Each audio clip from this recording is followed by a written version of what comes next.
नमस्कार मित्रांनो, जर का तुमचं बजेट 2 ते 3 लाख रुपये असेल आणि तसेच तुम्हाला 2026 मध्ये सेकंड हँड कार चांगल्या प्रकारे घ्यायची असेल तर हा व्हिडिओ तुमच्यासाठी असेल. आणि आज आपण पाहणार आहोत 5 अशा यूज कार ज्या की कमी बजेट तसेच मेंटेनन्समध्येही चांगल्या प्रकारे असणार आहेत आणि मायलेज सुद्धा आपल्याला यामध्ये चांगलं पाहायला मिळणार आहे आणि ज्या की डेली यूजसाठी आपण यूज करू शकतो. अशा आपण आज टॉप 5 कार्स आपण पाहणार आहोत.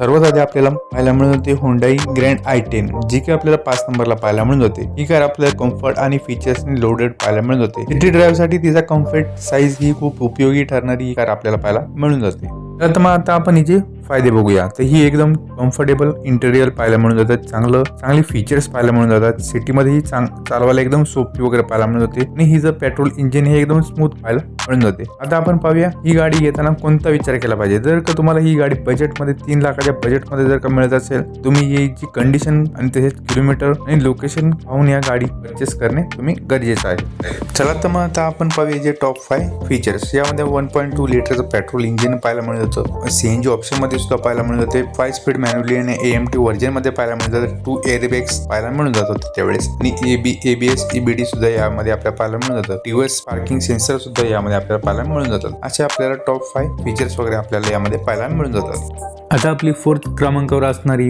मारुती सुझुकी सेलेरिओ ही जर का तुम्हाला मायलेज साठी पाहिजे असेल, पेट्रोल प्लस सीएनजी मध्ये ही अवेलेबल असणार आहे. AMT व्हर्जन मध्ये सुद्धा आपल्याला ही पाहायला मिळून जाते. ही सिटी ड्राईव्ह करता सुद्धा चांगल्या प्रकारे आपल्याला ही कार पाहायला मिळून जाते. चला तर मग आता आपण हिचे फायदे पाहूया. ही चांगल्या प्रकारे मायलेज पाहायला मिळून जाते आपल्याला. कमी मेंटेनन्स मध्ये सुद्धा आपल्याला पाहायला मिळून जाते आणि तसेच यामध्ये स्पेसेस जागा सुद्धा आपल्याला चांगल्या प्रकारे पाहायला मिळून जाते. तसेच जे स्पेअर पार्ट्स सुद्धा आपल्याला चांगल्या प्रकारे उपलब्ध होतात मार्केटमध्ये आणि तसेच ही कॉम्पॅक्ट आणि इझी ड्राईव्ह साठी आपल्याला पाहायला मिळून जाते. आता आपल्या 3ऱ्या क्रमांकावर पाहायला येणारी म्हणजे मारुती सुझुकी वॅगनार ही अशी गाडी आहे जी की फॅमिली साठी एकदम कम्फर्टेबल कार आपल्याला पाहायला मिळून जाते. आता आपण पाहूया ही आणि वॅगनर ही अशी गाडी आहे की फॅमिली कार म्हणून भारतामध्ये ओळखली जाणारी ही लोकप्रिय कार आपल्याला पाहायला मिळून जाते. आता यामध्ये आपण पाहूया, यामध्ये आपल्याला हेडरूम सुद्धा चांगल्या प्रकारे पाहायला मिळून जातो. इंटिरियर स्पेसेस सुद्धा चांगल्या प्रकारे पाहायला मिळतात आणि छोट्या फॅमिलीसाठी ही एकदम उपयोगी अशी ठरणारी ही कार आपल्याला पाहायला मिळून जाते. आता आपण पाहूया हिचे फायदे काय असणार आहे.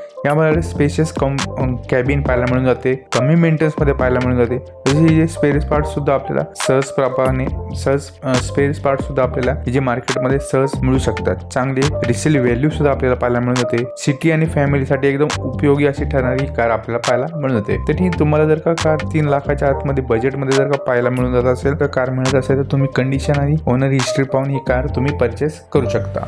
आता आपण पाहूया सेकंड नंबरची कार म्हणजे आपल्याला पाहायला मिळत जाते सेफ्टीच्या बाबतीत, बिल्ड क्वालिटीच्या बाबतीत आणि 5 स्टार रेटिंग मध्ये आपल्याला पाहायला मिळून जाते टाटा टियागो ही अशी कार आपल्याला पाहायला मिळून जाते जी कम्फर्टेबल असणारी कॅबिन यामध्ये आपल्याला पाहायला मिळून जाते. रोड प्रेझेन्स सुद्धा आपल्याला यामध्ये चांगल्या प्रकारे पाहायला मिळून जातो.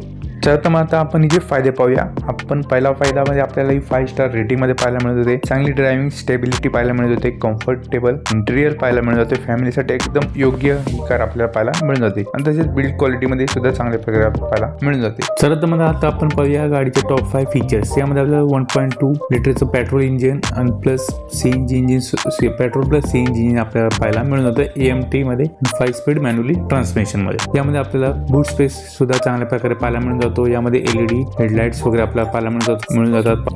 आणि तसेच जर का तुम्ही 2026 मध्ये ही यूज कार टाटा टियागो घेण्याचा विचार करत असाल तर गाडी घेताना प्रथम तुम्ही सर्व्हिस रेकॉर्ड चेक करा, ऍक्सिडेंटल आहे का नाही ही चेक करा आणि गाडी घेण्याआधी टेस्ट ड्राईव्ह घेणे. आणि तसेच या सर्व लिस्ट मधली सर्वात फर्स्ट नंबर 1 कार म्हणजे मारुती सुझुकी अल्टो K10 आपल्याला पाहायला मिळून जाते. ही 3 लाखाच्या बजेटमध्ये नाही तरी 2 ते 2.5 लाखापर्यंत आपल्याला पाहायला मिळून जाते.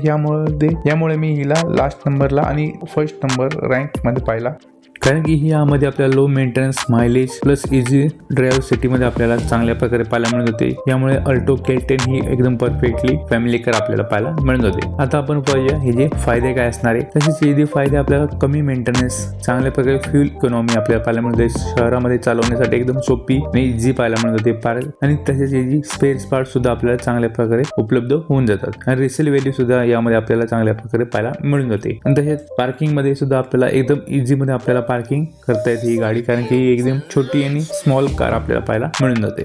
चला तर मग आता आपण पाहूया सेकंड हँड कार घेताना ज्या गोष्टी तुम्ही लक्षात घेणं गरजेचं आहे ते पाहूया. RC बुक आणि तसेच इन्शुरन्स तपासणे, हिस्ट्री रेकॉर्ड तपासणे, ऍक्सिडेंटल आहे का नाही, डॅमेज आहे का नाही गाडी हे तपासणे, तसंच इंजिन गिअरबॉक्स यांसारखे जे महत्त्वाचे पार्ट्स आहेत हे मेकॅनिकल कडून तपासून घेणे आणि त्याचे टेस्ट ड्राइव्ह घ्यायला नक्की विसरू नका. आणि फक्त कमी किंमत असल्यामुळे यूज कार घेणे हे योग्य नाही, तर कंडिशन ही सुद्धा पाहणे खूप गरजेचे आहे. तर थोडेफार पैसे जास्त टाकून चांगल्या प्रकारची कार तुम्ही घेऊ शकता.